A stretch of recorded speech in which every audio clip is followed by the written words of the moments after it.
Laporan polisi terhadap Greenpeace resmi dicabut karena khawatir laporan tersebut dipolitisasi sejumlah pihak. Pelapor Greenpeace Indonesia Husein Shihab siang tadi mendatangi gedung Ditreskrimum Polda Metro Jaya guna mencabut laporan polisi terhadap Greenpeace Indonesia. Pihak pelapor sepakat untuk membawa permasalahan ini ke ranah akademis, bukan ke jalur hukum. Sebelumnya, Sekjen Komite Pemberantasan Mafia Hukum melaporkan dua aktivis Greenpeace Indonesia, Leonard Simanjuntak dan Kiki Taufik, ke Polda Metro Jaya atas dugaan tindak pidana Undang-Undang ITE. Keduanya dilaporkan usai mengkritisi pidato Presiden Joko Widodo yang membahas terkait deforestasi di KTT COP26 di Glasgow, Skotlandia.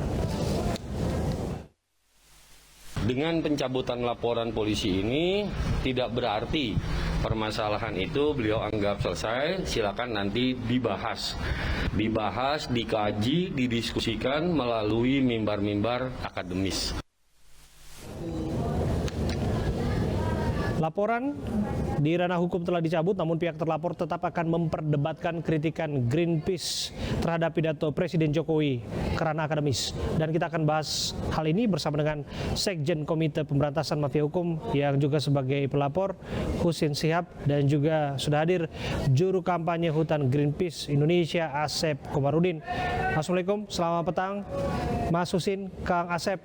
Waalaikumsalam warahmatullahi wabarakatuh. Waalaikumsalam warahmatullahi wabarakatuh. Selamat petang, Mas. Ya, tentu ada alasan dibalik ditariknya laporan ini.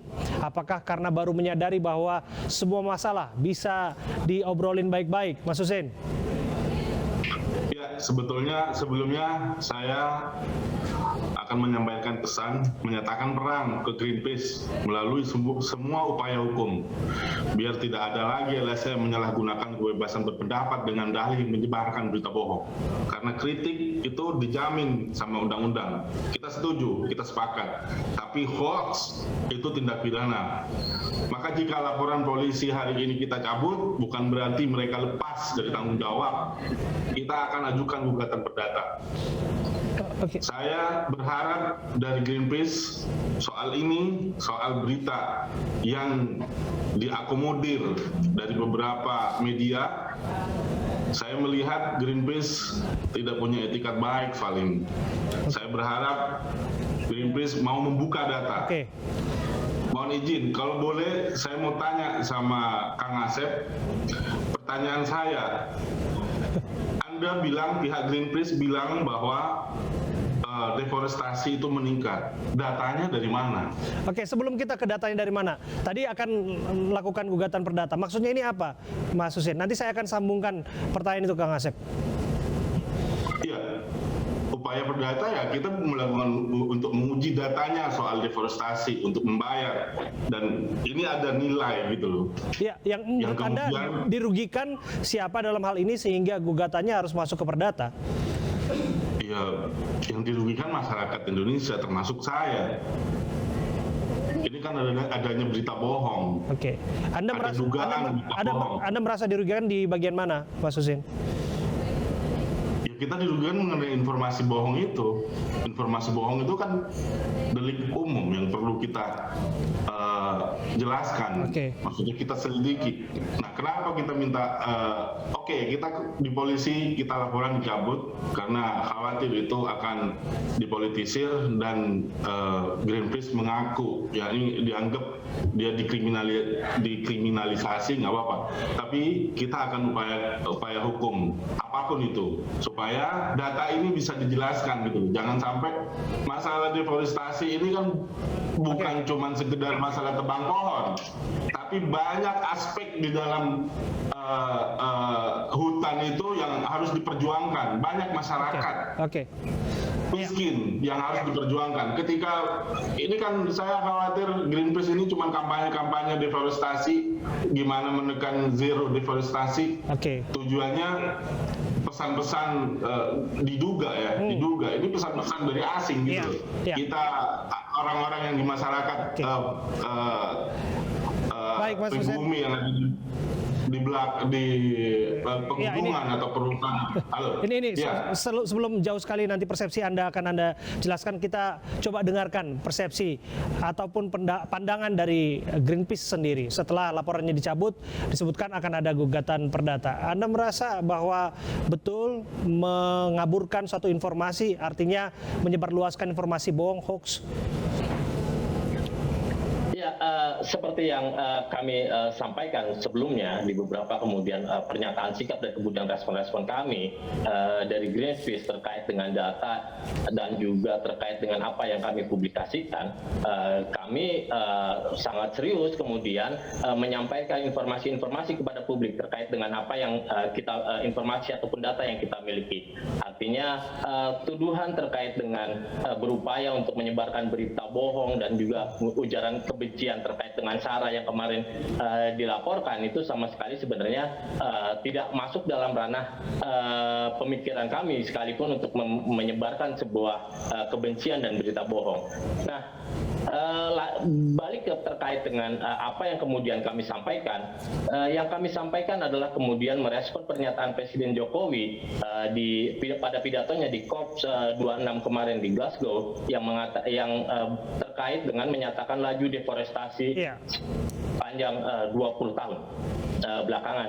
Nah, yang kemudian kami respon adalah kemudian kami menyodorkan data yang kemudian terkait dengan laju deforestasi berdasarkan hasil riset dan analisis kami. Sebentar, Mas Kang Asep. Data pembanding itu kan sedikit banyak sudah kita amati ya. Source-nya ataupun sumbernya dari mana? Nah, segala sumber data yang kami miliki itu adalah berasal dari informasi dari data yang kemudian dikeluarkan oleh Kementerian Lingkungan Hidup dan Kehutanan.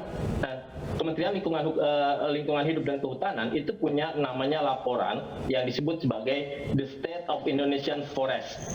Ini baru terakhir dikeluarkan di tahun 2020. Disitulah kemudian data-data itu muncul semua terkait dengan deforestasi, ada juga istilah deforestasi bruto, deforestasi neto dan Mengapa sebagainya. Lantas ini berbeda dengan apa yang disampaikan dalam pidato Presiden? Ya, itu yang saya tangkap. Itu yang saya tangkap. Di sini perbedaannya adalah kemudian. Sebentar. Perbedaannya adalah. Saya nanti Anda. Perbedaannya adalah data yang kami sebutkan adalah berdasarkan periode terkait dengan moratorium dan 20 tahun yang kemudian kemarin disampaikan oleh Pak Jokowi. Kami tidak memiliki pretensi misalnya di periode Pak Jokowi ataupun di periode Pak SBY. Tetapi kemudian data yang kami sampaikan itu adalah bertolak ukur dari dimulai awalnya moratorium hutan pada 2011, kemudian sampai dengan 2019 ini. Dan itu menunjukkan terkait dengan laju deforestasi sejak misalnya moratorium hutan itu dikeluarkan sejak bukan disepakati ya, dikeluarkan oleh pemerintah. Karena kan kalau moratorium hutan ini kan pertama awalnya kan 2011, lanjut diperpanjang. Itu di periode Pak SBY kemudian dilanjutkan di periode Pak Jokowi, begitu ya? Terus dipermanenkan, dipermanenkan pada periode Pak Jokowi. Jadi tidak ada pretensi misalnya kemudian terkait dengan ini adalah di periode yang ini adalah di periode ini. Karena tolak ukur kita, basis kita adalah laju deforestasi terkait dengan moratorium dan 20 tahun statement kemarin. Kita tangkap poinnya. Silakan Mas Hussein. Ini sama seperti hutang negara, yang mana hutang negara itu terus diakumulasikan sama pihak-pihak oposisi yang digoreng terus memprovokasi masyarakat seolah-olah hutang negara ini di zamannya Jokowi itu makin meledak-ledak, makin banyak, sama dengan kasus deforestasi ini. Tanggapan soal deforestasi ini hampir sama dengan fenomena hutang negara. Mereka ini mengakumulasi data dari sebelum era Jokowi. Harusnya kan kalau memang ini sudah baca laporan, sudah baca kalau memang itu untuk Jokowi, sampaikan datanya di era Jokowi. Gitu maksud saya. Jangan cuma mengambil data semuanya. Kenapa nggak sekalian dihitung ke zamannya Soeharto, zamannya Megawati? kenapa nggak dihitung semua? Nggak, satu persatu, Tiba-tiba Bapak. ada jumlahnya Sebentar. begitu besar. Gitu Tadi kalau begitu saya. pernyataannya, Sekarang kalau kita melihat dari statistik, Kalau begitu pernyataannya bilang Pak Jokowi keluarkan data jangan 20 tahun. Kemarin kan statementnya adalah 20 tahun. Sekarang kalau kita mengambilnya dari statistik, mau itu 20 tahun, mau itu 30 tahun. Sekarang kalau kita lihat dari statistiknya, dari tahun 2003 sampai tahun 2019, ini saya punya data dari Greenpeace yang menyatakan tahun 2003, terus kemudian sampai 2011 itu 4 juta. Kemudian 2011 sampai 2019 itu sekitar total. Mereka semuanya mentotal. Jadi mentotal ini semuanya. Jadi tambah-tambahin semua. Jadi seolah-olah makin banyak itu yang namanya deforestasi. Padahal kalau kita lihat dari statistik, coba bayangkan. Menurun apa enggak? Coba jujur aja, Mas Asep. Mas Asep kalau dilihat dari statistik. Gitu. Oke. Enggak, kalau dilihat dari statistik mulai dari 20 tahun Sebentar. menurut pernyataannya Jokowi. Kita kasih kesempatan untuk Kang Asep untuk menjawabnya ya, Mas Husin ya. Silakan, Kang Asep. Kalau dari statistiknya nih, Kalau dari atas kemudian data yang kita lihat, data yang kami miliki berdasarkan dari laporan yang State Forest yang dikeluarkan oleh KLHK misalnya sampai 2020 terkait dengan apa yang kemudian kami sampaikan, sejak 2011 sampai sekarang kan meningkat. Hitungannya itu kan kalau seperti di total. Itu kalau di total. Oke. Ya kan katanya 20 Itu kalau di total. tahun. Kenapa sebentar. nggak disebut saja sekalian 30 tahun yang lalu. Jangan dong. Jangan. Kita harus jujur aja. Kalau dilihat dari statistik, nih saya tanya sama Mas Asep. Begini, Mas. Kalau ditanya, saya tanya.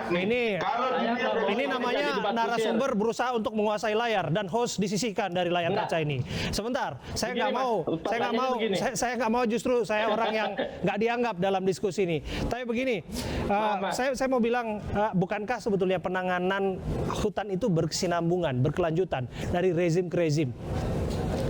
Kang Asep. Iya, begini.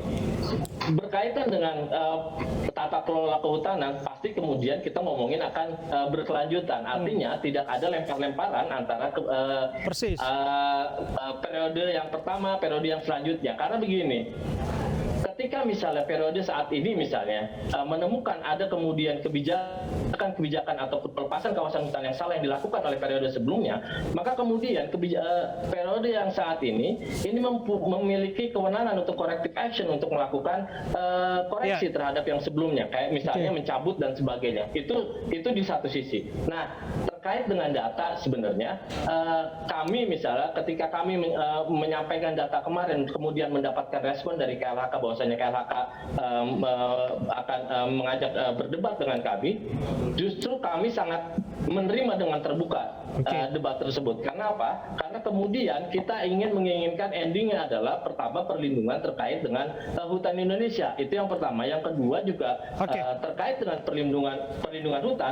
Di dalamnya kita nggak cuma ngomongin hutan, tetapi kemudian wilayah flora rakyat, ruang hidup rakyat dan sebagainya. Itu yang kemudian debat yang ataupun diskusi yang kemudian harus diarahkan adalah solusi ke sana. Bukan kayak debat diskusi yang kemudian bukan juga dengan pemilik. Nampaknya kita memang butuh waktu ataupun durasi yang lebih panjang untuk melanjutkan perdebatan ini kemudian hari. Mohon maaf Mas Husin, Kang Asep, saya bingung nih karena durasi ini sangat terbatas. Suatu saat kita akan berdiskusi panjang lebar soal ini. Tapi urusan yang bisa dibicarakan baik-baik sebaiknya memang tidak harus langsung ke proses hukum ya. Kita bicarakan dengan baik-baik. Terima kasih atas waktu Anda.